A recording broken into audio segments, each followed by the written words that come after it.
Democratic Congress and passed a tax paid by every American, Americans in Arkansas and every other state. Every time you buy an imported good that came through a container into our country, you pay a minuscule sales tax. Most Americans don't know that, but Congress is well aware of it.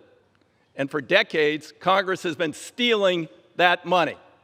The money was intended to maintain our harbors and our ports, critical to a maritime nation, critical to our competitiveness in the world economy. And our ports are in pathetic condition around the nation.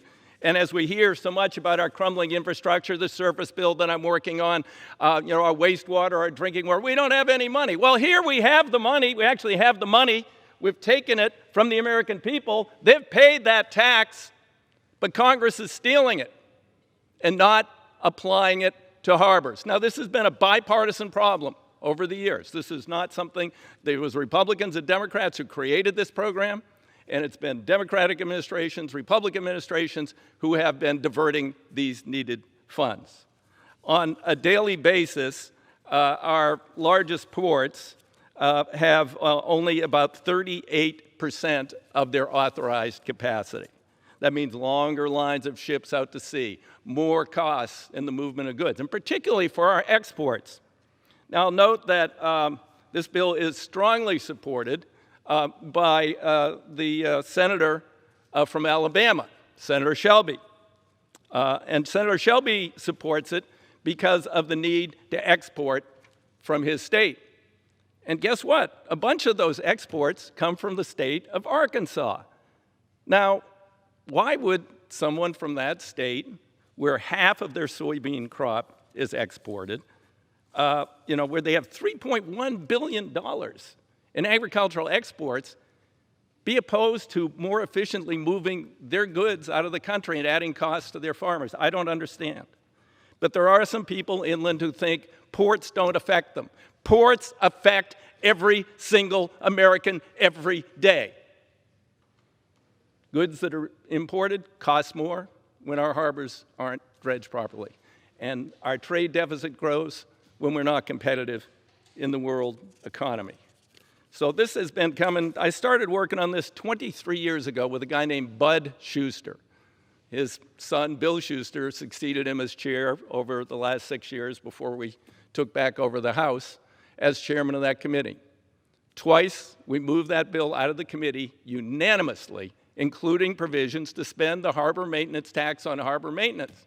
Now, that's a radical idea to some people inside the Beltway in Washington, D.C., people who are just got their focus right here in Washington. They're not focused on the nation, the needs of the nation, the needs of their farmers, the needs of others who are exporting and importing goods, about a great maritime nation that's falling behind, that isn't going to be ready to accept the largest new ships because we don't have the money to dredge the harbors. Well, we have the money. $10 billion of it is sitting over in the Treasury, but there are those here who do not want to spend that money on its lawful purpose, and they'll say, oh my God, it breaks the budget caps. Really? The budget caps?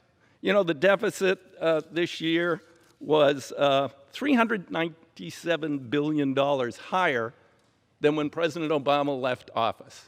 Now, who's been in charge the last 2 years? Who wrote those budgets to put us up to nearly $1 trillion? And now we're going to say, we can't afford to dredge our harbors. Let's just shut them down. Shut them down. Let them silt in. Let the jetties decay. No, we can't afford it. We can afford it. And this is one place with bipartisan support where we can meet our infrastructure needs without raising a new tax on the American people. Now, this administration actually had some concern about the underspending of the tax and the diversion of the money to the Treasury, so actually the president's budget proposed to cut the tax instead of dealing with our harbors and saying, let's spend the money.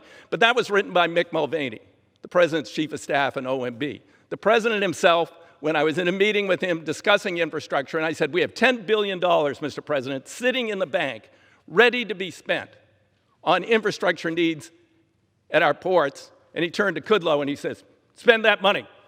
That's where the president stands. That's where Senator Shelby stands. He's been trying to get into any and every bill moving through the Senate. Every one of these budget deals, he's trying to get it in.